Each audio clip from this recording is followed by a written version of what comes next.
nawaambieni ujumbe watu wa Dodoma, ili kesho na kesho kutwa maneno haya myakumbuke na mimi niwe nimetimiza wajibu wangu. Hawa viongozi wote wa Chadema mnaoona hapa, hakuna ambaye anaweza kulala na njaa ikiwemo mimi. Wote tuna uwezo wa kuendesha maisha yetu. Wote tuna uwezo wa kula na kulala. Tumechagua kazi hii ambayo pengine inatishia maisha yetu kwa sababu tunajua huku duniani tumekuja kwa kusudi. Kwa sababu tunajua umaskini mlionao nyinyi sio mpango wa Mungu. Umaskini mlionao nyinyi watu Dodoma sio laana kutoka kwa Mwenyezi Mungu. Ni kwa sababu ya mpango wa CCM na mpango wenu nyinyi baadhi ambao mmekuwa wateja wa Chama cha Mapinduzi. Kuna kizazi kinaitwa Generation Y.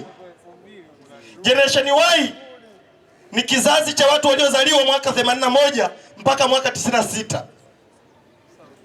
Baada ya kizazi hicho kikaja kizazi kinaitwa Gen Z. Gen Z wao wamezaliwa mwaka 97 mpaka mwaka 2012. Sasa kizazi cha Generation Y chenyewe ulikuwa unaweza ukakifanyia mazingaombwe kikakushangaa, kikakushangilia. Ndio maana hata shuleni mazingaombwe, kwa sisi tuliosoma hizi shule za kawaida, walikuwa wanakuja watu wa mazingaombwe.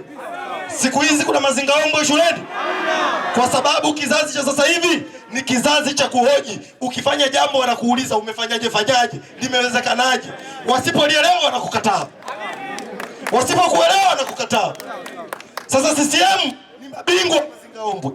Na mimi nitaopeni mifano miwili je watu wa Dodoma kuhusu mazingaombwe ya watu wa CCM. Zamani sisi wakati tunakuwa hapa Dodoma, kuna watu walikuwa wanaitwa CDA, Capital Development Authority, mamlaka ya usawishaji makao makuu. Kila mtu alikuwa analalamikia CDA kwamba CDA wanatupora viwanja, CDA wanatuonea. CCM wakaona wananchi mnaipigia kelele CDA. CCM kwa sababu ni mabingwa wa mazingaombwe wakaifuta CDA mwaka 2017. Wakasema ardhi ya Dodoma itakuwa chini ya halmashauri ya jiji. Leo matatizo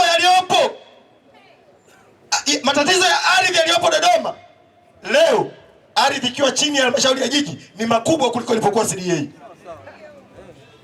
Kwa sababu hawajatatua tatizo la msingi. Waliamini kusema ardhi iko chini ya jiji wametatua tatizo, kumbe walikuwa wanataka kuwapumbaza, kuwadanganya. Hawajatatua tatizo lolote. Zamani nyie wakazi wa Dodoma mlikuwa mkilima, hakuna mtu anakuletea mbolea, hakuna mtu anakusaidia chochote, unaenda kuuza mwenyewe mazao yako.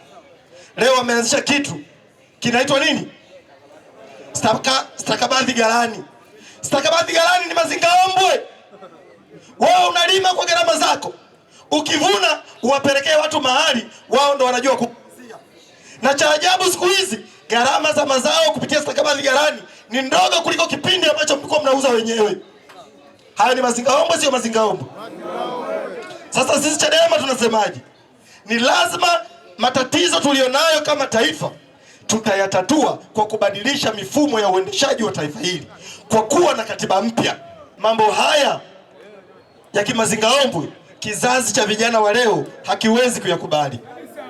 Hatuwezi kukubali kwa sababu tunafahamu mnateka vijana kwa sababu hamtaki kukosolewa. Hamtaki kukosolewa kwa sababu hatujawachagua. Na sisi vijana wa Chadema hatutakubali kuwa vijana wa ndio bwana mkubwa.